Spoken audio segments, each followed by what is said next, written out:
What's up, everybody, and welcome back to the PHDJ podcast with your hosts. This is Joe Bunn, and this is Mike Walter. This is Mike Walter, and ladies and gentlemen, 2 episodes in a row now. We've had a special guest. We're bringing another special guest on this morning, all the way live from Las Vegas, Nevada. Knowledge. What's up, Will? What's up? So What's should up, we call you Will Will or Knowledge, whichever? Whatever you prefer, man. I mean, I've always preferred Will when I'm off stage, but Knowledge is good. I mean, it's a name I've gone for almost 20 years now. So, dude, so we should mention up front that we are pre-recording this, right. that this episode will drop during the DJ Expo. So we're recording it on August 4th. So just in case anything crazy in the world happens, crazy blows up in the world, and we're not talking about it. Yeah, right. What could be crazier? But yeah, welcome aboard, Will. I appreciate that. Pleasure. Let's talk about the name first, because I'm fascinated. I was looking into some of your social, and so you started at DJ Knowledge. Correct. And then at some point, I love the clever spelling of knowledge ending with DJ. And I'll be honest with you, not to work our thing in, but it reminds me so much of our podcast and our the workshop we used to do, PHDJ, kind of a play on the spin. So at what point did you realize that you could just respell the word knowledge and end it with DJ? I think it's ingenious. Thanks. I would say it was about 7 years ago. Branding is so important in our business, right? And, you learn over the years, there's probably about 10 other DJ Knowledges across the country and the world. Yeah. So I was like, how do I distinguish myself? How do I make myself search engine optimizable? And how do I make myself distinct as a brand, especially as a producer? And more and more, you see, the younger generation started taking the word DJ out of their name. So I was like, well, I'm kind of the bridge of that, and I wanted to do that. And I remember actually seeing knowledge and then the word DJ after, and I was like, they could go together. Yeah. So for those not following along at home, it's KNOWLEDJ. Correct. That's how he spells it. So that's I love it. Do you have to sound that out for a lot of people, or a lot of people try to go KnowleDJ? Yeah. I've literally been live on major radio and have someone call me KnowleDJ. So and then you've got to go, no, maybe you should have done some show prep here. Awkward. Yeah. Read the bio, my friend. Read the bio. Yeah, right. But hey, there's still people saying Deadmau 5 and David Guetta. So that's true. You're right. If they're having marketing problems, I'm okay. That's right. So let's, you reached out to me, had heard the show before, and I'm sure you were pinging some different kind of DJ podcasts. And I was like, man, I read your stuff. I mean, let's just kind of, instead of me telling everybody your story, we'd love to hear your story. And please, feel free to name drop, don't hold back, because this is a primarily mobile DJ podcast, which we will pivot into. I know that you're doing some of that stuff now, but kind of talk about the more marquee, if you will, or the global experiences you've had as a DJ, and then we'll kind of parlay that into some of the other gigs that Mike and I have done type things. You know what I mean? Sure. So what was the? I know. So you live in Las Vegas. You do the big clubs out there. You've rocked that. But tell us about really the road. Those are the stories I want to hear, and the people that I want to hear about, or how that even came about. Whatever the first big tour you did was. Sure. Well, probably start from the beginning. Because I'll show you how it all really ties into mobile and why I'm interested. And I love what you guys do. Yeah. And I think there needs to be more DJs or young people aspiring understand just how important the mobile DJ game business is, and how, as you find out more about my story and how I've had success with such large artists, you can see the hints of the mobile DJing traces of that in my history. So, I started out, I'm from a small city in Canada, a tourist city, and I was a DJ in the smallest club in college, and it was an incredibly competitive market. So I learned very quickly that I had to be adaptive. Like everyone in that era, I was into hip hop and I wanted to keep it real. And, the club owner at the time said, I need you to keep it realistic. So for him, he needed a DJ that could play a variety of music. And I learned how to do that. So that was like my first step in the journey, is learning how to play other music and to appreciate it and to understand the different cultural aspects of every different genre and subgenres and the need to sort of integrate all that. And as I grew as a DJ, I knew I needed to get out of my small city, and I would bring other DJs from the bigger markets. And that's kind of how that started. And I became a promoter. So I learned how to do events, and I learned what I needed to do to succeed in those events. So as a DJ, that really helped me understand what people who hired me needed. Will, are you still living in Canada during this time? No, I've been in Vegas for about 15 years. So by the time you were promoting, you were in Vegas.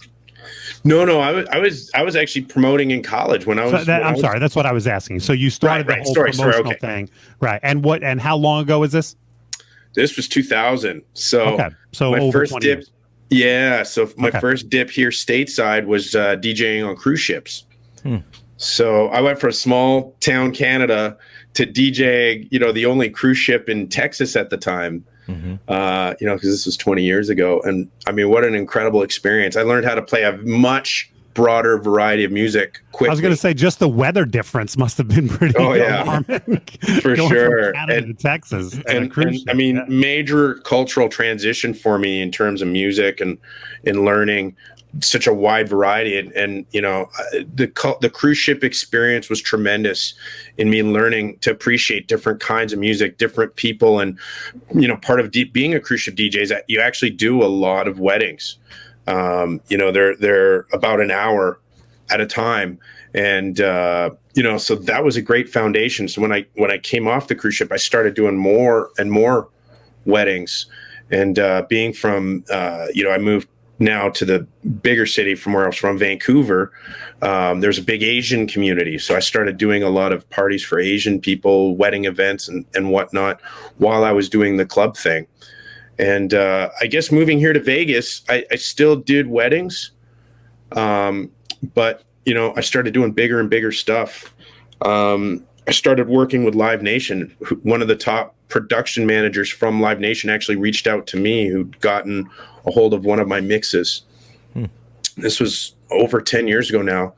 And he asked me to do the Canadian Super Bowl, the Grey Cup at the time. And really my relationship with Live Nation started with that. It started, they just had a hard time finding professional DJs. And this goes back to, the mobile gigs and the professionalism that's required.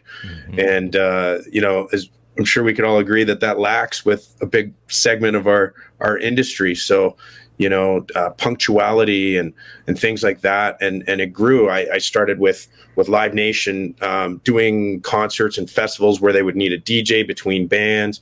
And then that grew into doing the VIP experience. For my first big one was with Jay-Z and Beyonce. So they needed a DJ.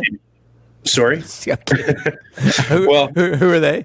But funny story about that. My mom and I had a show in Seattle, and my parents were in Vancouver. And I asked my parent. I went to visit my mom and dad, and I usually rent a car. I was going to rent a car to go to Seattle, but I asked them if I could borrow their car. And my mom really did ask that. My parents are completely. She said, "Who's Beyonce?" Yeah, she really did ask that. And wow. And my parents. I'll have to ask my mom. My mom's 78. I'll have to ask my mom if she knows who Beyonce is. I'm pretty sure she would know, but maybe not. I don't know. Yeah. So I just want to go back to something you just kind of glossed over. Your connection with Live Nation began because somebody at Live Nation just got a hold of a mix of yours. How did you put it out on a SoundCloud kind of thing, or what? This was really before streaming. This is where, I still literally have my CD maker. So I used to put out CDs like crazy. Wow. And just hand them out. You'd make a mix. Literally, hand them out. I would upload them at the time, but CDs were still king till about, I would say 2012, 2014, and then they really started a decade ago. Right. Yeah, and then they really started dropping off around 5 years ago, I would say. I just bought a new car that does not have a CD player in it. So now we're at that point. Yeah. Exactly. So you put the CD out into the world, and somehow it wound up in the hands of some decision maker, obviously, not somebody. Believe it or not, he's still my mentor to this day. He's currently the production manager for Guns N' Roses. Jesus. Wow. Yeah. And if you hook me up September 29th, they're coming here. If you hold on, Joe. Do that. I want to emphasize this to is our crazy. listeners. No, this isn't about you getting tickets. No, I got another point to make. Go ahead. Put some stuff out into the world, and you never know who will find it. You never know who will stumble upon. Now, obviously, it's got to be good quality stuff. Right. If this of guy course, heard this shitty mixes from DJ Knowledge, he would have been like, "Screw this guy." But he was impressed. He was blown away. But you put it out there into the ether. And look at what it has gotten to you. I love that part of the story. I just wanted to get that. I agree. I would say to you, one of the most. I'm a big reader. One of my favorite books is a book called Blue Ocean Strategy. I know that, and it talks about how to compete in really competitive markets. And the key is to find lanes that other people aren't doing. Without getting like too technical, you need the red ocean. You don't want to operate in the red ocean. The red ocean is the super, that's why I operate in the mobile DJ space instead of the DJ space, right? You're exactly right, and I just bought it, Will. I just bought it. It's a little dry, but it really does, and it gives you a framework to understand. Like, I have a degree in economics, so like economists call it a barrier to entry, and the lower the so the easier it is to get into something, the more people do it. Sure. So like, anyone can own a MIDI controller and call themselves a DJ now, right? Sure. So it's changed the dynamics of the industry in different ways, where in order to compete, you have to find these lanes and these windows of opportunity. So, it's been pretty unique for me, actually. My now partner, my girlfriend, who I met literally just before COVID, is a piano player. So, we really combined forces, and now we're very excited to launch our business, which is a piano DJ wedding event company. Combo. Yeah, nice. By the way, it's mixcloud.com/knowledge, KNOWLEDJ. Correct. DJ. But let me rewind. Mike thinks I was trying to get free Guns N' Roses tickets. I wasn't. I was trying to rewind to another point of that story. I was like, you could do that off air, Joe. You have his email The other address. point of that story is, and this is why companies like Mike's, companies like mine are successful. It is the DJ. It is the MC. I agree with that. But it is so much more than that before the party even starts. And that was what you were just saying. The fact that Knowledge showed up on time, returned the guy's calls and emails, told him when he was going to be at the venue, left the venue without leaving a pile of trash, didn't bring hookers and blow there. Like the simple things. 100% simple stuff. The simple stuff got him in the door, and then it leads to keep going with the incredible stuff. Right. I've made this point before. There's a banquet manager that refers us and I'm like, thank you so much. And he's like, I love you guys. You get out of here quickly. Right. He doesn't say, Mike, you rock the party. Exactly. You got out quick. Our guys break down their gear and get out quickly.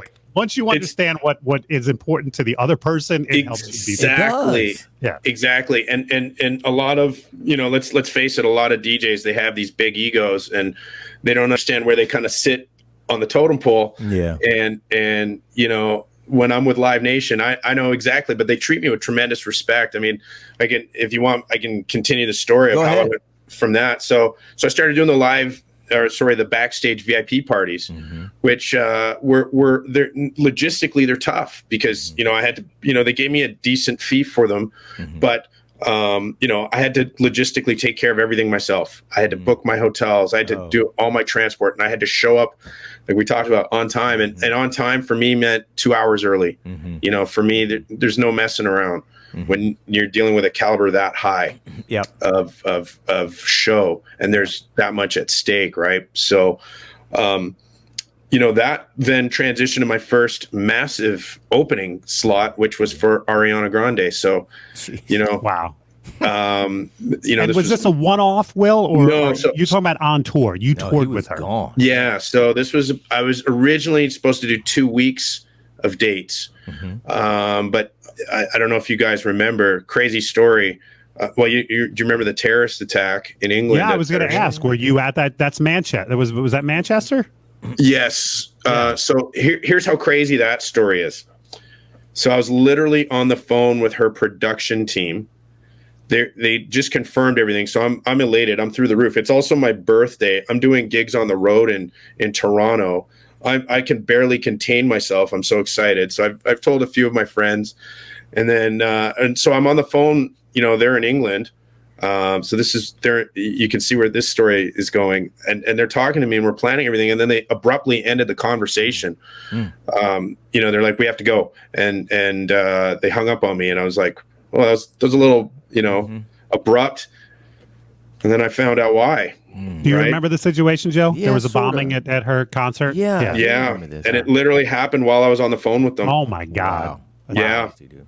And I don't remember did she pause her tour at that point? Yeah, so I literally went from the greatest day of my life to the Bottom. I mean, obviously it was worse for the victims. Sure. Yeah. No, But I was literally going to fly from Toronto to Europe, and then of course everything was on pause, and then so I flew back home here to Vegas. And, I was told the news. I had to keep it on the low that the tour was going to continue, but they were going to take the first 4 days off. Mm-hmm. But, I mean, it was tough to take, but, and then it turned into the greatest tour of my life. Right. So back to these windows of opportunity. So a lot of people don't know with these types of tours, it's usually pay to play. Right. Mm-hmm. So, or some other unique circumstance. Really? So you're not getting paid to be on that stage. You're actually paying. Most of the time, most artists pay to play. Wow. Interesting. Yeah. I've heard that about opening bands, but I didn't, I guess I assumed it was the same thing with a DJ. And so back to Blue Ocean. Right. So back to Blue Ocean strategy and finding these windows of opportunity. So it's great for me because they were in a unique position where they needed an act to fill a gap. So what Live Nation will do will bring me on. So they'll sell me to the artist. And then it goes back to, hey, you can have whoever you like, but we're going to tell you to book this guy because A, B, C, back to what we said, professional, low maintenance. The guy sets up and takes down. He doesn't need complicated equipment. I use a MIDI board. Mm-hmm. You know what I mean? And from a production standpoint, they need to be as simple and as easy. They want set up and take down in 5 minutes. Mm-hmm. It's literally just me on stage in front of 20,000 people and my decks. That's it. Wow. It's scary. I could tell you guys another scary story. And this goes back to mobile and knowing your sound equipment. So I'll get to probably the scariest story of my life further down. Anyway, yeah. So this was my first step up into the big leagues, you could say. And this was the first show back. So she had done her charity event in Manchester. Mm-hmm. And I was the first act on stage after that. And there was a storm of media like you wouldn't believe. I literally couldn't. There's a secret entrance in all these big arenas. And I texted a photo to my stage manager going, I don't know how you're going to get me past this. Right. I don't know how to get in there. And they literally had the French military escort me in. It was, wow. I'm not gonna lie, it's pretty surreal when I'm in Europe, man. I'm treated like a star, Wow, dude. Do you get to hang with the artists on these tours? Like, have you I've met them. You meet them, right? And I would say they've all been tremendously positive, fantastic people. I'm looking at on your website. You've toured with Mariah Carey, Fat Man Scoop, Backstreet Boys. So you've toured with some pretty impressive artists. Yeah, Fat Man Scoop is a pretty close friend of mine. Yeah, I could tell. Y'all done a couple of songs together. Like I do a lot of his marketing. Right. So yeah, we've been friends for over 10 years now. So wow. I know. I've seen that too, but expand on that a little bit. You've done songs with him, meaning what? You've produced them, you've remixed them. Yeah, all the above. So yeah, he's given me vocals on. I did a song for the Vegas Golden Knights. I'm a big hockey fan, and I also did Bottle Popper with them. We did a tour. I actually did a tour myself with the song. I did about 30 cities. I mean, the song was fantastic. The way I sold it to clubs was, hey, when we launched the song, it's like New Year's Eve in your club, and we did a big video footage. And, I wish I had the resources to really push the song more, because I think it had a lot more legs if I would have had the resources to do it, Money, But man. Everything costs money. It is. But it's just, I mean, really, man, it's a crazy story. And I want to hear this scary story, because Mike and I, we all have our own, like, what is the worst thing that ever happened to you? But before we get to the negative thing, I want to talk a little bit about, pivoting or how you've, become somebody that people call, whether it's there or destination, wedding events, corporate events. Like, talk a little bit about that, chapter of your career, how it's different, how you get those shows. Is it because you are knowledge, or is it because the person at Caesars? You know what I mean? Like, talk about that for a sec. For sure. Back to what I used to do, putting out the mixes. That was really unique at the time on the CDs at that scale that I was doing it. I was literally putting out hundreds and thousands at every show I did. So you really need these. You need to do shows to get in my opinion, the best is referrals and fans. So most weddings I've done and corporate events have been through big fans of mine. I've done Salesforce, Rolls-Royce. I do a big barber chain in Canada, and they've all been referrals. So I've never actually pursued them until now. So now, as I briefly mentioned, me and my partner, we actually want to start our own DJ piano mobile business. That's our actually launch that we'll be doing soon. So, but I have behind the scenes. So for a guy like me, when you have a name, I've been able to get these gigs privately for quite some time. I would say they're in the neighborhood of 5 to 10 a year, so nothing crazy amounts like you guys. But it's something that I think is probably the most overlooked thing, especially with young guys, what a tremendous business and rewarding. I think people are a lot more DJ savvy now too. And they're a lot more aware of just the value of having a fantastic DJ. I do too. I think that's different now. I had a big fan of mine. She flew me and Amber out to Denver to do the show. And so that's why, and back to Blue Ocean Strategy, we really want to distinguish ourselves by having the piano thing. So we're doing a live stream where she does this really cute, almost like Magic Bucks intro to Dance Monkey. And just our luck, her favorite song was Dance Monkey. Oh, wow. So yeah, we told everyone to clear the dance floor. And as a surprise, we started with that, with the bride and the groom coming on, and we started with this fantastic intro. And we told her friends, as soon as we hit the Dance Monkey, everybody jump out there with her, and then it just comes right on. As a DJ, I'm putting it in, and then Amber, she's doing the piano with it, and it just brought the house down. Right. So people really had an appreciation of the way we integrated the two. And I think that's what I love about you guys is your constant innovation, and you always want to elevate that. And I think that's been a trademark of my success, is I've always said to myself, how do I distinguish myself, and how do I find these windows of opportunity to somehow break past the competition, dude, and stand out, right? So you have to tell us about the scariest experience, because you can't just leave that dangling before we wrap. Like tell really, us about that. And hopefully you recovered from it, and there's a good lesson for us in it. Yeah, exactly. There really is. Okay, good. And I could talk about, and after that we'll talk about just how a huge part of my success in Europe is the mobile DJ skills that I've picked up over the years, and I really feel like it's been my secret weapon. It really has. But let's talk about this. So everything was going great. My first show with the Backstreet Boys was in Lisbon, Portugal. I arrived a day early. I did a pre-party at a club, the main club in Lisbon. Everything was fantastic.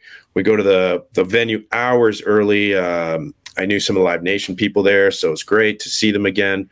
It's my third time at this arena. We do the sound check. Everything goes great. Cool. We'll just chill for a bit, sit in the dressing room. And then, so this is the first show of the Backstreet Boys have done in over 5 years. So literally all the world media's there. It's sold out to the rafters. I'm I'm excited because I'm going to be the first thing people are going to see, right? And keep in mind so the stage, just to give you an idea, it comes as a big triangle, so it juts right into the crowd. And there's no curtains. It's just my DJ setup and me. So I get my assistant to go up there, and he's fiddling with everything. And he's a pretty tech savvy guy, and I can tell he's there a little too long. So, and this is about 20 minutes before I'm about to start. And so I talked to the production manager. You already see where this is going. Yeah. I talked to the production manager. I'm like, hey man, he's having a little trouble up there. Do you mind if I go out and help him? He's like, no. Not till you start. And I'm like, I'm starting to sweat now. I'm like, he's up there too long. And he finally comes down, and he's telling me what I don't want to hear. Yeah, I got nothing. He's like, I got nothing, man. Oh, wow. Yeah. Like you had already sound checked and everything. Like everything was great. An hour exactly. ago or whatever. Hours before. 2 hours Maybe ago, that was the problem. Right. It's just sat too long. So yeah, I am going through every sort of existential crisis you can imagine. I'm cursing the day I ever DJ'd. Every manufacturer of every laptop, every manufacturer of every controller, everybody's getting cussed out, right? Yeah, I'm hating myself. I'm hating life. I'm hating Live Nation. I'm hating everything. I've never felt that I can honestly say I don't think I've ever felt that level of fear in my life. Wow. I got up on, so I get up on stage and the crowd starts cheering, assuming I'm about to Jesus. start. But now hold on a second. T.O. on the story real quick. Do they know you like by your face? No. Okay. I'm just saying, do you walk out and it's like, holy shit, that's knowledge? No. So okay. So I'll tell you a little more about that story in a little bit of just the challenge of that and the mobile DJ skills and how that plays into that. But so what happens next? So everyone just sees and they, I look like the act, right? So everyone starts cheering. I'm like, oh boy. So I'm up there and I'm literally, and this comes back to mobile DJ skills, knowing gear, knowing how everything works, right? And doing the troubleshoot. So I'm up there with the Live Nation tech, and we're in front of 20,000 plus people, literally troubleshooting DJ gear in front of 20,000 people. I hate this story so bad. So where? Now what? I'm literally sweating. Skip ahead. My anxiety. I'm about to kick the monitor off the table. I'm literally sweating so bad. I'm worried I'm going to short circuit my gear. I've never sweated like that in my life. Like I'm literally using every mantra in my head. I'm thinking about meditation and staying calm, and we're literally trying everything. And I'll still thank that Live Nation tech. He was incredibly calm with me. We were talking each other through it, going, "Hey, no one's watching us right now," and and nothing was working, nothing.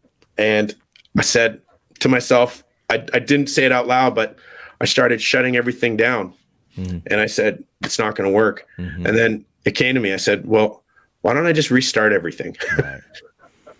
Right? That's always what you're told. To be the first thing turn it off, turn it on. Turn it off, turn it on. And that fixed it. Wow. So how long do you really think you were standing up there in front of 20,000? It was 10 minutes? I was about 7 minutes. My stage manager actually told me after. Right. And do you think anyone past the first 5 rows was aware, or did they? You think? Most they knew something was up. So if you're sitting in the back row, you're still sitting there going, "That DJ is struggling." He's struggling. The tension was thicker than you can imagine. Wow. And then and literally the first test, I just started cutting. The crowd, nuts, erupted. Unbelievable. I just looked at the tech. And, that entire tour, I looked every time I would say, we had this bond after that. Yeah. Holy shit. Of what we just went through. What a story, dude. Wow. And here's how crazy it is. 10 minutes later, I had one of my single best videos I've ever had. It actually just went viral.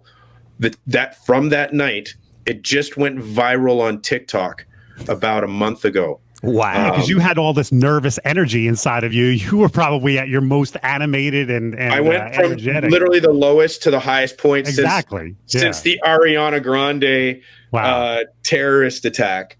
Wow. That was literally the biggest high and low I'd ever experienced.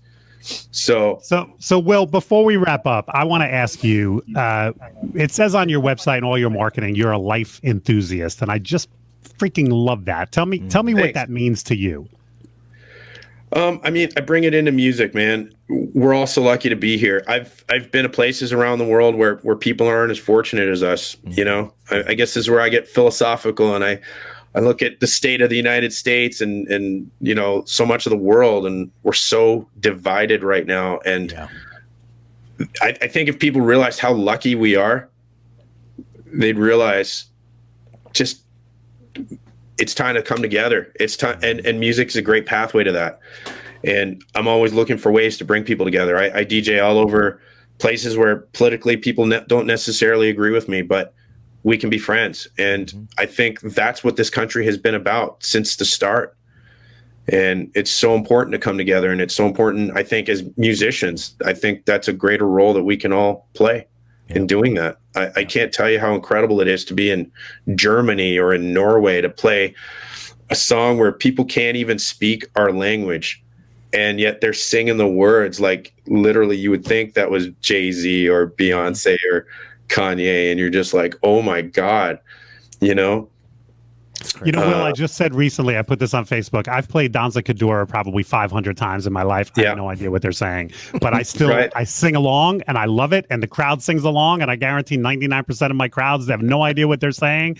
But yeah, I mean, when it comes to great music, it goes past language and barriers and things like that. Man, this was an absolute pleasure having you on. I appreciate it. I think we have a second show in us. I was about to say, we'll do a follow-up episode. If we can steal you again sometime down the road. I'd love to, man. We could talk some more. And by the way, I'm going to be in Vegas in November for a wedding conference. I'd love to hook up, and if you're around, I would love to tap you guys. You know, help. You know, that is a business. Like I said, now me and my partner. Now, by the way, we've got a baby on the way. So, congratulations! Yeah, that's so awesome. we've got all the reason to stay here. She recently one of the top agents here in Vegas has actually signed her up for some major hotels. But our big thrust is we really want to start doing more weddings and mobile events. That's glad to help, man. Yeah, that'd be tremendous. So in fact, I'll be there before Mike. I'll be there next month. So that's perfect. Right. Celebrating your big 5-0. That's right. No way. Yes, sir. Awesome. Congrats. I will reach out to you and let you know where I'll be, and we'll grab a drink or something, man. I would love to, man. We'll talk shop or talk life, whatever. Whatever. I'm down, dude. This was great, man. It's a shame. I wanted. Yeah, there's so much I feel like we can talk about. Like, totally random, man. You reached out, and I was like, Mike, this guy looks interesting, man. And I'm glad that we took a gamble. I was like, Mike was like, you know him? I was like, no, I've never met him before. You know him? Mike's like, no, man, let's do it. I was like, all right. And we've had instances where we did that and it didn't go so well. Yeah, it didn't go so well. This went fantastic. Today was a pleasure, man. Really awesome. Me too. Coming on. Thank you, Will. I'm so glad we did this. Awesome, man. Thank you so much, guys. Thanks for listening, everybody. Ciao. Thanks for tuning in. Thank you.